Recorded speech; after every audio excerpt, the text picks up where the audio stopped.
Consolidado como uno de los mejores directores de la historia del cine, por sus filmes spaghetti western, donde unos hombres sin escrúpulos, envueltos en un ambiente hostil y oscuro, vivían alejados de la figura del héroe tradicional, que es perfecto de los pies a la coronilla. Sergio Leone fue uno de esos directores que fueron muy poco apreciados en su momento, ya sea por el tono y los temas que manejaban en sus películas, o por su estilo al filmar, caracterizado por zooms, planos largos, pocos diálogos y violencia grotesca para la época, o por las acusaciones de plagiador, acusándola de robar el film Yojimbo, donde pasan cosas similares a la película por un puñado de dólares. Pero a pesar de ello, a día de hoy, Leone es uno de los cineastas más influyentes y más reconocidos que ha dado el séptimo arte. Su legado es uno de esos tantos estilos que han tratado de ser recreados o copiados e imitados, pero que muy pocas veces llega a ser tan impactante como lo fue Leone en su época. Quentin Tarantino ha declarado que una de sus películas favoritas son El bueno, el malo y el feo, y en muchas ocasiones se nota la inspiración de esta película a través de sus cintas. Casos como el de John Carpenter en Escape de Nueva York, entre otros, muestran la inspiración de Leone por los años. Imitado, pero... espérame. Así no. Listo. Imitado, pero nunca igualado. Pero, ¿qué hace a Leone único? ¿Acaso es su estilo, sus planteamientos, la música o su estética audiovisual encantadoramente realista? Personalmente creo que sus méritos y sobre todo el por qué no fue bien recibido en el pasado fue porque era un italiano haciendo películas sobre estadounidenses sin escrúpulos y con poca moral.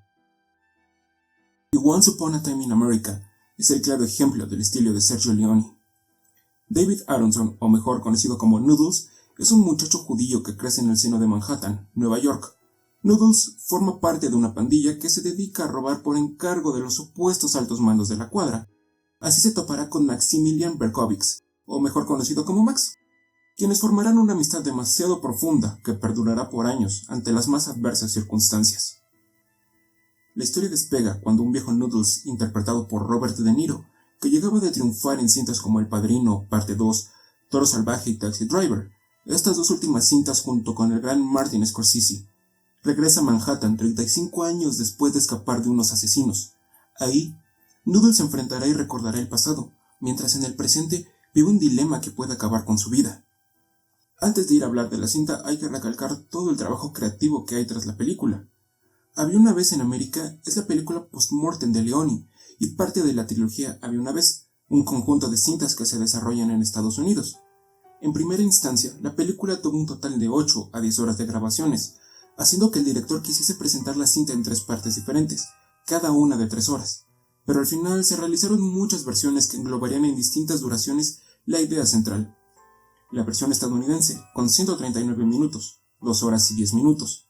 La versión europea, de 229 minutos, 3 horas y 49 minutos. La versión extendida, de 251 minutos, 4 horas y 11 minutos. Y por último, la versión definitiva de 269 minutos, 4 horas y 29 minutos. Sea cual sea la versión, se nos contará lo mismo, solo que en las dos últimas versiones se nos detalla mucho más de los personajes, más allá de las vivencias de Noodles, pero aquí se hablará de la versión europea, que fue la única que pude ver legalmente. Aunque nadie ha visto la película original y sin ningún corte, el cast es uno de los puntos más fuertes, ya que cuenta con actores sumamente experimentados y que toman en serio su trabajo. Robert De Niro, James Woods, Steve Lombardi, Elizabeth McGovern, Tuesday Wald, Joe Pesci, Treat Williams y Burt Young. Un mérito que se le otorga al cast es que entre sus filas había una pequeña Jennifer Connelly que debutaba como actriz, interpretando a Deborah, el amor imposible de Noodles. Creo que si no fuera por el cast, esta película sería recordada de un modo diferente, o incluso las carreras de varios actores a día de hoy serían otra cosa completamente diferente, o incluso algunos ni siquiera tendrían una carrera como actor. Ennio Morricone es el hombre que destaca más en la cinta, pero no por su aparición, sino por la música que compuso, que le valió un premio de la Academia Británica de las Artes Cinematográficas. Dentro de las tantas composiciones de Ennio, esta puede ser una de sus más reconocidas, y una de sus mejores, ya que aquí las cuerdas y el piano marcan más las emociones que en otros trabajos del compositor junto al director, creándose una historia de amor en una canción, y en otro tema una amistad demasiado pura. La banda sonora cuenta con 51 versiones. La forma en la que se cuenta la historia es un poco similar a la forma en la que se le contó al director. Basada en la obra The Hoods de Harry Gray, un relato semi-autobiográfico donde contaba ciertas cosas que vivió con la pandilla de Noodles. El director y él se reunieron. Esto gracias al estilo de Sergio, En la reunión hubo preguntas rápidas y respuestas rápidas, en las que Harry daba un aire de estar luchando contra el pasado en su presente, ya que se seguía escondiendo de los gángsters que lo perseguían. Robert De Niro es un actor de método que se toma muy en serio sus papeles, introduciéndose en lo más profundo de su personaje. Películas como Toro Salvaje, Cabo del Miedo, Taxi Driver y El Padrino Parte 2 son pruebas contundentes de ello, pero en esta cinta sus métodos molestaron al propio James Woods. Según el actor, De Niro practicaba sus tiros de arma a las 4 de la mañana y era demasiado perfeccionista, sacándolo de quicio en más de una ocasión. Con un tiempo de escritura de 10 años, esta es la película que más tiempo le costó realizar a Sergio, quien ya sufría de sobrepeso y problemas cardíacos. Es por eso que muchos medios le atribuyen el clavo final al ataúd del director a esta cinta. Pero, ¿valió la pena tantos años de esfuerzo en esta película? Hablemos por el principio de la cinta, con un Noodles escondiéndose por algo que nosotros como espectadores no sabemos con certeza qué es, pero conforme avanzamos junto con los personajes, entendemos un poco del contexto social y las situaciones de los protagonistas, ya que al desarrollarse en 3 épocas, en 1921 conocemos los sucesos que marcaron a Noodles y a Max en su niñez. En 1930 y 1933 se desarrolla en mayor parte la trama que se maneja en la cinta, con los chicos ahora como hombres y su pandilla en los años de oro, y en 1968 seguiremos a un viejo Noodles que enfrentará el pasado y el presente, dando un panorama más amplio y varía en cuanto a las situaciones contadas y vividas en cada década. Pero el hecho de que se cuente en 3 épocas distintas no significa que sea lineal, sino que brincamos de 1968 a 1930, y de ahí regresamos a 1968, para ver cómo eran las cosas en 1921, para volver al 68 y tener una gran escena de flashbacks en los años 30. Por un momento puede sonar muy estresante que sus cambios tan bruscos sucedan repentinamente, pero eso, a mi parecer, hace que el espectador salga de su zona de confort para adentrarse en el bajo mundo de Manhattan por completo y sentirse parte de la pandilla de Max, Noodles, Patsy y Cockeye. Dentro de las épocas hay cosas propias de cada personaje que destacan. Un claro ejemplo es la ambigüedad de Noodles y Max, quienes se conocen tras un enfrentamiento por decidir quién robaría a una persona ebria. Ambos querían cometer una mala acción, pero los dilemas que repercuten en el espectador es ver quién es el que tiene mayor necesidad de ese dinero, quién llevará la gloria del robo y el más ingenioso para ejecutarlo, dejando a un lado las cuestiones morales y centrarse en que empatices con la escoria de Manhattan, incluso que desees su vida llena de putas, alcohol y acción desenfrenada. Otro punto que es marcado por la época es la etapa de niños, personalmente la que más disfruté. Ahí es donde todo cobra relevancia, el punto donde las cosas se van dejando sueltas para que el impacto posterior sea mayor, junto con el desarrollo.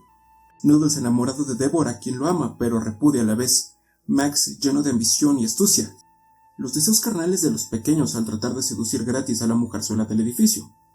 Dentro de este punto hay una escena que me conmovió mucho, donde Patsy, uno de los miembros de la pandilla, junta el dinero que ganó de los robos cometidos.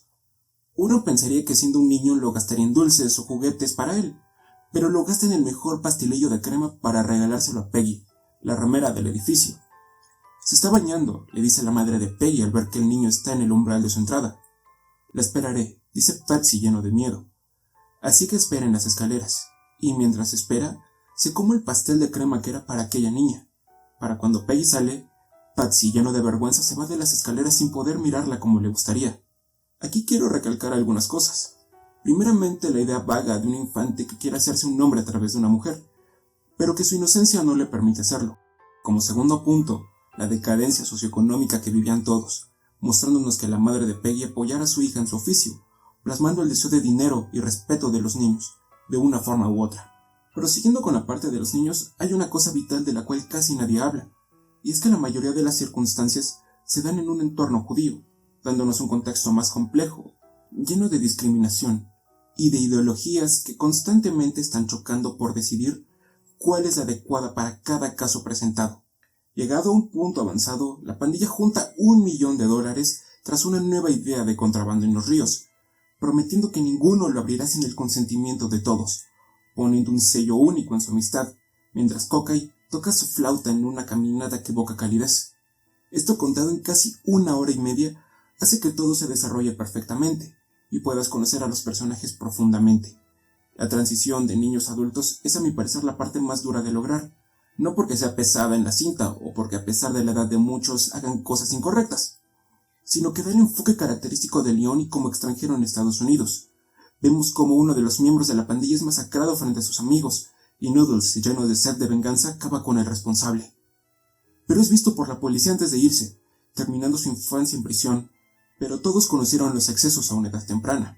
Ahora todos tienen una razón para vivir el día a día o para crecer, ya sea el alcohol, el dinero, el putero, la acción, sin que nada más les importe más que solo ellos. Donde los personajes tienen más peso es en los 30, cuando Noodles sale de prisión y es recogido por Max, quien le invita a una dama de compañía, remarcando que las cosas no cambiaron, solo evolucionaron.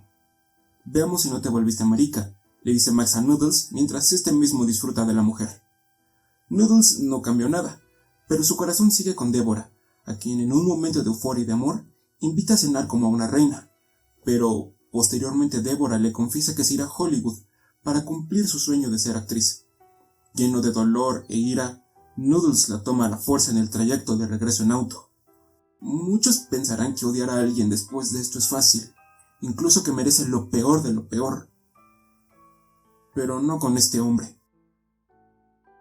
La película trabaja tan bien las cosas que no te permites odiarlo, sino que sientes compasión por él, aun sabiendo que eso merece un castigo ejemplar, y los crímenes de la pandilla se vuelven mejores. Son más astutos, mejores, incluso tienen sexo con rameras en medio de los robos que cometen. Ya no son niños, ahora son hombres que quieren comerse al mundo. Otro punto que te dice a la cara que las cosas evolucionaron es cuando Noodles se reencuentra con Peggy, quienes hacen chistes sobre el oficio de Peggy. Ya no cobro por hora, ahora cobro por kilo, querido. O en la escena donde la mujerzuela que uno se tiró en un atraco trata de reconocer al tipo que le hizo el amor viendo el miembro de todos. Woods y De Niro tienen una química espectacular. Sí, ambos son unos bastardos que no se preocupan por nada, pero son amigos que harían lo que sea uno por el otro. El sentido de la amistad y hermandad son tan fuertes que los crímenes pasan a segundo plano. Otro punto clave de la película es cuando una ley seca en medio de una huelga haga que los trabajadores compren alcohol ilegalmente con nuestros bandoleros, retratando el declive social y político, también las habilidades de nuestros tipos malos. Los policías son llevados a las fábricas por orden del jefe de la policía, para después ir al hospital, que ansioso por el nacimiento de su único hijo varón, vive una maldad de parte de los chicos, quienes intercambian a los bebés, amenazándolo de que si no retira a los policías, no le darán al que realmente es su hijo. A mi parecer una escena bastante divertida. Pero después de toda calamidad, ven una restauración. Adiós a la ley seca. La ambición de Max le despierta el querer robar un gran banco en donde todos pueden morir. Noodles, quien trata de evocar la razón, traiciona a los suyos a cambio de que conserven su vida. Pero un incendio lo cambia todo, llevándose a sus amigos, dejándolo por su cuenta y solo. En la época de los 60 veremos a un De Niro envejecido con maquillaje, que es tremendamente real. Podremos poner una foto actual de Robert y una de Noodles y serán idénticos a no ser por ciertos detalles. Los reencuentros son los más despampanantes en cuanto a esta etapa. Todos los cabos sueltos son atados, y el pasado le cobra factura a todos por igual, dándonos un final extraño que de hoy sigue dando de qué hablar, pero que es bastante satisfactorio. Sin la música o la estética de la época, la película podría ser recordada de manera distinta, o incluso no podría tener el reconocimiento de hoy en día. Que si bien muchas de las situaciones son repugnadas y crucificadas hoy en día, tenemos que entender que era otra época, otra forma de pensar. Así que si ves esta película y muchas cosas no son de tu agrado por chocar contra lo que son las cosas hoy, es algo válido, es algo normal y natural, que les pasó a los grandes spaghetti western y les pasará a los movimientos y pensamientos de hoy en día. Para muchos, esta es la obra maestra de Sergio Leone. James Woods asegura que su mejor experiencia artística fue trabajar en la cinta, y no es para menos. La realidad es que desde el tema de Deborah hasta las apariciones de Joe Pesci, todo está planeado. Nada está al azar, y todo es sumamente disfrutable a tal punto que deseas verla de nuevo, solo para pasar un rato más con Noodles, Max, Patsy y Cockeye. Sin duda alguna, Once Upon a Time in America es una de esas cintas que con el paso de los años ha sido mayor apreciada, ya sea por los detalles o por la historia. Es uno de esos obligados si amas el cine, y si quieres conocer una de las mejores historias llenas de amor y amistad que perdurará hasta el final. Respondiendo a la pregunta del principio, ¿valió la pena tantos años invertidos en que se realizara esta película? Diría a ciegas que sí, incluso que estoy muy intrigado de saber qué hubiera pasado si Sergio Leone siguiera vivo a día de hoy y siguiera haciendo más películas.